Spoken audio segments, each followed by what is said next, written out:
These anti-aircraft forts were built in the 1940s to assist the shore batteries against the impending invasion from France by the Nazis. They have stood in the sea 9 miles off Whitstable in Kent for over 30 years. But between the years of 1964 to 1967, they became household names to millions of people, not as forts on the shivering sandbank, but as a pirate radio station. This is the story of your Tower of Power. Radio City time, 12 and a half before 4 o'clock. Mike side Ian McRae with the hits of today. In Monsters Macca's music show. Radio City, it's on time until 9. The story of Radio City is a remarkable one. It's a story of adventure, excitement, and finally tragedy. It is also the story of one man, Reginald Calvert. Calvert was a manager of many up-and-coming pop groups and pop singers. The only way to bring his artists to the public eye was either through conventional means or a publicity stunt. On March 27, 1964, Calvert heard something on his radio that started him to formulate his next stunt. You're tuned to Radio Caroline on 199, your all-day music station. Radio Caroline was a boat converted into a radio station moored in international waters off Harwich. Pirate radio was born, and unknown to Calvert, so was Radio City. Very quickly, Radio Caroline became hot news. Calvert wanted to cash in on this, so he devised a stunt which would make David, Screaming Lord, such a name that everyone would know. Calvert hired a fishing boat from Southend called the Cornucopia to sail up the Thames, proclaiming Radio Such was here. Screaming Lord Such has a different view of those early days. Publicity stunt? No. The whole thing about Radio Such was that to give the young people of the country a chance to listen to commercial radio and give a chance to unknown musicians to send in tapes, unknown rock and roll singers to get heard, because the BBC had the monopoly and were just playing the sort of track that they liked. Plus we had a bloody good time doing it. The stunt worked. Calvert and Such and the bogus radio station soon hit the papers. He'd hoaxed the public, but most of all the newspaper world. To Calvert, the whole affair was over. Unforeseen by him and Such, the public interest had been aroused, and people were tuning in their radios to hear the station on 197 meters in the medium wave band. Realizing the interest he had stirred up, Calvert was morally forced to start a real radio station. So he quickly set out to find a boat he could convert for the purpose, but to no avail. Then Brian Paul, who was in on the hoax, had a telephone call. Rich Calvert saying, when you get down to Leigh-on-Sea tomorrow morning, bring David Such and bring an overnight bag as well. So, what for, Reg? And he said, well, just get there and we'll talk about it when you arrive. So we arrived about 11 o'clock in the morning at Leigh-on-Sea, parked the car, took the bag and met Reg, and he said, we're going on this boat. Fine, you know, it's a nice day for a trip. Where are we going? Well, we're going out to some towers called Shivering Sands. Okay, so we got on the boat, and while we were going, he then told us that we were going to start up a radio station on these towers, and that I was going to be a disc jockey. Well, we saw the towers in the distance and they looked quite foreboding, and it took a long time to arrive, and they got bigger and bigger and bigger until we drew up to the landing stage at the bottom and looked up, and they were enormous from where we looked. And the job we had to then was to climb up. Well, the first stage was fairly easy. It was just an ordinary iron ladder going up the side of the towers. I suppose it went up about 40 feet. And then at the top of this ladder was a ledge, or was supposed to be a ledge anyway, which stretched across to another ladder which went up to a trapdoor. The only problem was the ledge had disintegrated, and all there was an iron girder. And the job then was to walk across the iron girder, and that wasn't very funny. Anyway, we managed to get up onto the next ladder and open the trapdoor, and that was the first view we had of what was going to be home for the next few months. The towers were ideal. Calvert bought some equipment and lowered a banner from the forts, proudly displaying the station's name. and Radio Such joined the now slowly mounting pirate radio stations off the English coast. This time, it was no farce. So, on May 27th, 1964, on 197 meters, Radio Such started its life. You're tuned to Radio Such. And then we went on the air. But of course, the batteries only lasted for a short space of time, about 2 hours, and we needed to recharge them for an equal period, so we were on and off the air for 2 hours at a time. The problem then, of course, was to get the generator working. It was an old one, as everything about the towers was. Everything we started with was all second-hand, probably a lot older than that. And in order to get the generator working, we had to have somebody servicing it constantly. So sometimes we weren't regular on the shows when we were supposed to be coming on. Due to lack of records, the DJs had to talk more. The subjects were very often bizarre and usually bore no relation to broadcasting. This made such an acute change from the professional format of Radio Caroline that very shortly Radio Such formed an image of a very friendly, personal station. Screaming Lord Such then suddenly sold his shares in the station to his manager Calvert in September. Calvert changed the name and broadcasting frequency from 197 to 299 meters. He installed a new 1 kilowatt transmitter that took the station from the confines of a local broadcasting radius to the London area. Calvert had now a pirate radio station that could rival Radio Caroline and another new station, Radio London. So Radio City was born. 299. Your tower of power.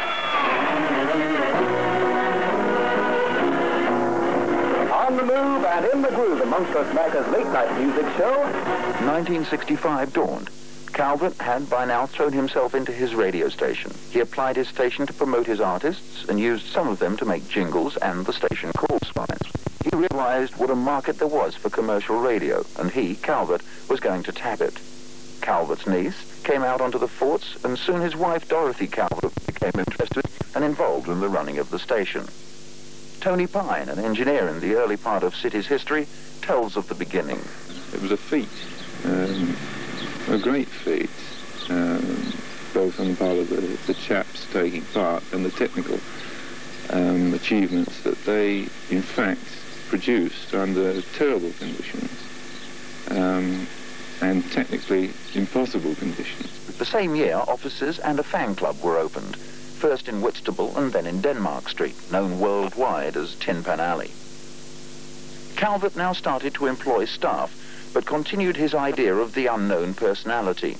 Therefore, all of the DJs who were employed in 1965 to 1967 were completely unknown, such as Phil J., now working on the London Broadcasting Company. Reg Calvert used a lot of unknown DJs. In fact, I think they were almost all unknown DJs because he felt, and I'm sure he was absolutely right, that if a person could do the job adequately, then why not give them the chance? And whether it's Radio City or any other station, why not? And also, of course, I suppose it probably tended to save money as well. So Radio City, I thought, would probably be a very good thing. And in fact, it turned out to be, because I got on to Reg Calvert and said, well, look, I've been working for FBS, and now I'd like to try and do something for you. And he said, well, let's have a tape and see what happens. So what we did to try and make something a little bit different, we decided to not do a studio program, but to make it an outside broadcast a couple of times a week, or once a week originally. So we went to a discotheque, which I was very involved in at the time, and recorded a program there. We had people on the show talking, we played records, talked to the kids, and Reg Calvert liked it, and it became a regular program called Discomania, which started off as being once a week, and after a very short time it was not once a week, nor even once a day, but twice a day, 7 days a week. So that was 14 programs a week I had to push up, which was actually quite hard going. City programs started to have a great following. DJ Adrian Love, also now working on LBC, remembers a more adventurous one called the Auntie Mabel Hour, which gathered a gigantic following. The Auntie Mabel Hour was a creation of an incredible young man who's now on a station called 2SM in Sydney called Ian McRae. And I was a little bit of a latecomer to Auntie Mabel's world. McRae, Alan Clark, who is now in Hilversum in Holland, and the late and sadly lamented Paul Kramer were the three instigators of the Auntie Mabel Hour. And I got rowed in, and they found that I was capable of doing unlikely voices and had the same kind of sideways attitude to the world that the rest of the team had. And on occasions found myself ad-libbing an hour comedy show with McRae rushing around, researching ideas. We prefer the phrase researching to plagiarism. And generally trying anything and everything that we could do. It was for a pirate station, an offshore station, it was a departure. Because it was almost goon humour with the odd gramophone record thrown in. We got complaints. We wouldn't have been doing the job right if we hadn't got complaints. Life aboard the station was not as glamorous as the listeners were led to believe. Dick Dixon remembers. We went out on the boat and went out to these towers. I don't think I'd ever imagined anything like that. It was rusty towers standing out in the middle of the Thames estuary, and that was the radio station. And I went up on board, and I found that there were three chaps there. They were living in sort of camping conditions. They were living on camp beds and eating out of tins, and not exactly my idea of what a radio station should be. But I suppose I thought, well, I'll give it a try. And I went out with the owner and came back, and he said, well, you've got the job. So next week I went out there, and I stayed out there then for 2 weeks. And I suppose in that 2 weeks the radio station was sold to me. The life on board really was an adventure every time. All through 1965, Radio City grew from obscurity to a station of many millions of listeners. Then a threat came of a larger radio station from the USA with huge financial backing coming to England. Radio Caroline started to worry and approached Calvert with a view to a merger. Mrs. Calvert tells of that time in City's life. In 1965, there was a rumour that there was going to be another commercial station named Radio London, but it was going to come equipped with a 50 kilowatt transmitter and all the power that was needed to cover the whole of England. Of course, this was a terrific worry to the people already engaged in broadcasting off the shores of England, and Radio Caroline approached my husband with the idea of an amalgamation. This was to make Radio City a booster station for the Caroline network. When I say booster, I mean that the signals would be transmitted from the ship, and then with the aid of a larger transmitter and a better aerial, the signal would be boosted to a much higher power with a much greater coverage of England from Radio City. So the terms were agreed, and the advertising revenues were pooled. Radio Caroline started looking for a transmitter, and in the end informed my husband that they'd traced one and it was going to be delivered. But as it happened, the Radio Caroline technicians went out, saw this monstrosity and said, nothing doing, you'll never make a transmitter out of this, it's completely out of date. So what with that, and then odd broadcasts from the government about closing down these pirate stations, Radio Caroline backed out. Although this transmitter was never used, it was to become a dramatic excuse in the later history of the towers. Undeterred, the station continued to run on a family basis. I got involved in the station right at the beginning in a small way, but it was Good Friday 1966 when I eventually took over the management of the DJs. And I went out to the towers. It was a very nice day. They just had the new large aerial erected, and I went on board on this terrific platform. I was literally thrown onto the platform and hoisted up the towers, screaming all the way, And I went into the studio and sat with Ian McRae while he was doing his broadcast, noticed everything that was going on, asked questions, came off in the end and back to shore, and started thinking about the possible ways of running commercial radio in a more business-like fashion. And I came up with format radio. Although the format became more sophisticated, the Calvert still wanted the freedom kept and proudly boasted that City was the only free radio station in Britain. Radio City had gained in value from £5,000 in 1964 to an estimated £200,000 in July 1966. Radio Caroline and the news station Radio London knew of City's potential. In May 1966, the Radio London organisation fully recognised this potential, and Alan Clark, who was a DJ on City and is now working on Dutch World Broadcasting System in Holland, sent a tape of his memory of the pending merger. In the summer of '66, Radio London, which was, of course, the top pop station of the day, made advances to Radio City and put a proposition to them that Radio City should cease to be and should instead become UKGM, United Kingdom Good Music, a kind of sweet music station. The merger was to start on the 1st of June, but because of technical difficulties, Radio London decided to take over on the 1st of July. Black Prince remembers the atmosphere on the station. The atmosphere on Radio City at the start of 1966 was absolutely incredible. It wasn't anything like I imagined it was going to be. There was this bunch of fellows that were really dirty, stuffing their faces full of the most unhittable-looking rubbish that consisted the main part of baked beans, I think, and generally just doing their own thing. I mean, we used to walk in and out of each other's studios, or if someone had a programme. I don't think anyone took much notice of that. I mean, I used to drop in on other people's shows, and they used to drop in on mine. I was out there for far too short a time, really.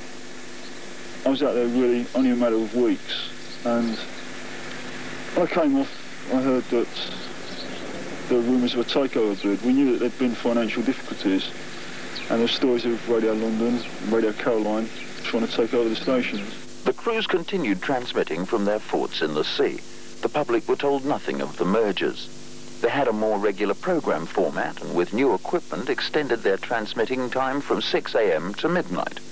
Then, on the 18th of June, the merger was officially announced, and that afternoon Calvert received a telephone call from a Mr. Oliver Smedley, a director of the organisation with which Radio Caroline was involved. My husband had a phone call from Mr. Smedley. He said he was quite upset about the merger and that he wanted to buy Radio City. He'd been on this tack for quite a long time, but of course he never came up with any money. So my husband said he was sorry, but this was a better deal. It meant that he didn't lose Radio City, but he would be assured an income. Well, after that, he went off to Manchester auditioning some groups, and the next morning, on the Monday morning, Radio City was silent. Then on June 19th, almost exactly 2 years from when Calvert and Such started their hoax, Radio City became headline news again. At approximately 3 a.m. on the 19th of June, a party of 10 boarded Radio City whilst the DJs were asleep. They were awakened and told not to go near the transmitter, and that if they resisted, the aerial mast would be cut down. The boarders took the crystal out of the transmitter, which completely immobilized it.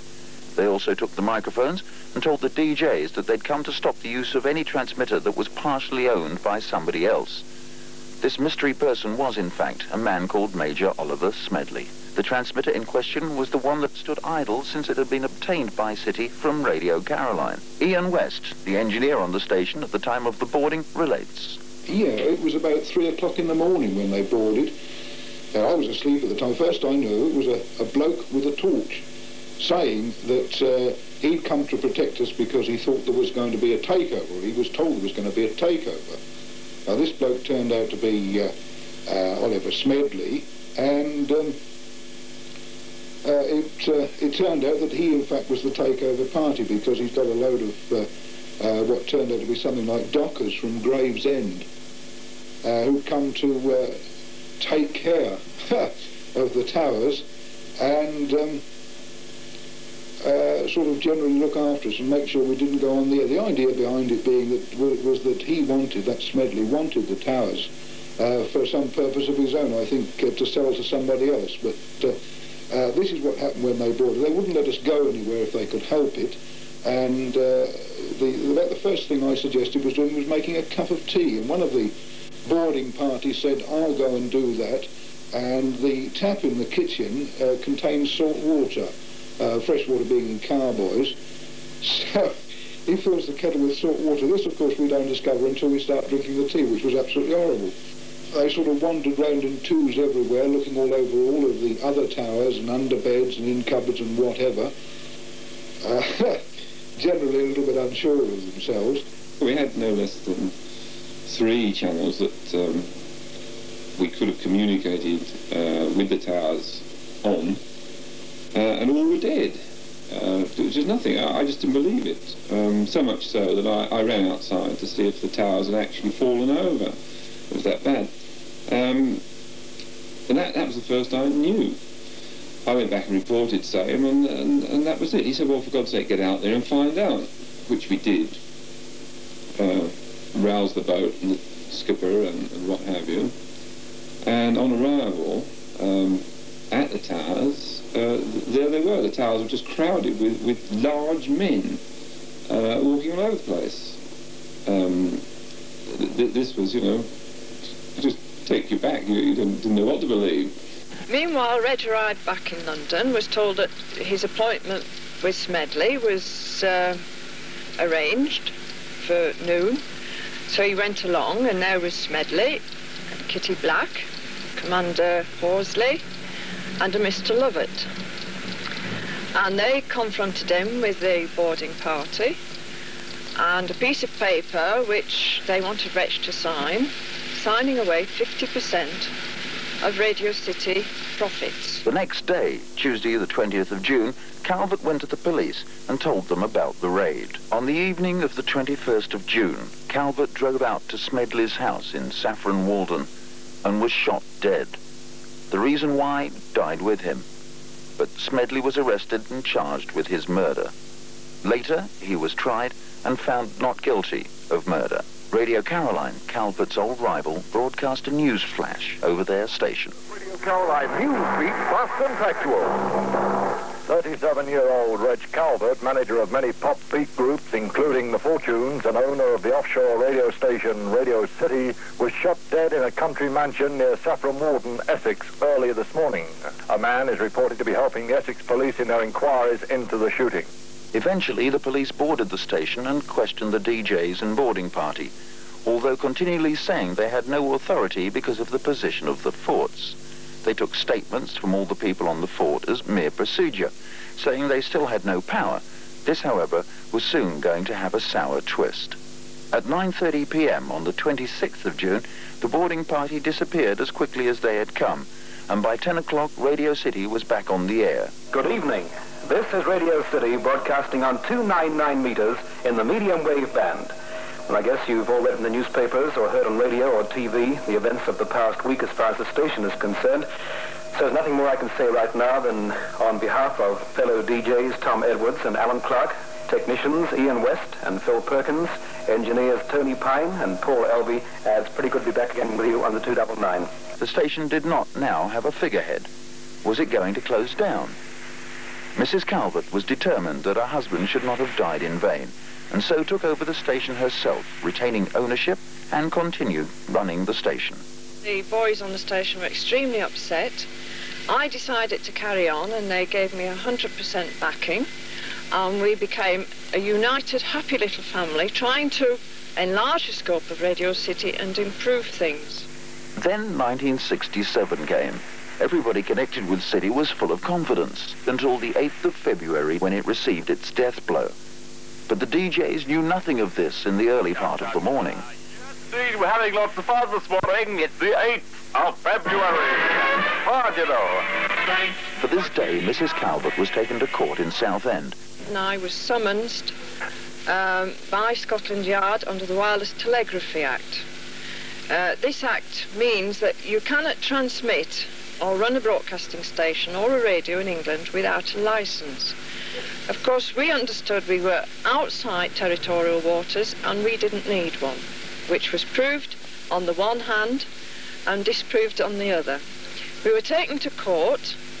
My solicitor prepared a very good case, and we proved that we were outside territorial waters, and also the fact that the court was not empowered to try this case because we were on the high seas. Unfortunately, we were found guilty, and my instructions had been that that night had to be the last night for broadcasting. The boys closed down. It was a very, very moving time, very sad. We all cried, but there was it. That was the death of Radio City. Radio City's story involved many people, not only the staff, but listeners as well. It was one of the most out-of-the-ordinary stations, certainly not the most powerful. One of its claims to fame was the tallest aerial out of all the pirates, 220 feet of it. The biggest publicity it ever had was connected with tragedy. But for 3 years, City gave the English public something that it had demanded.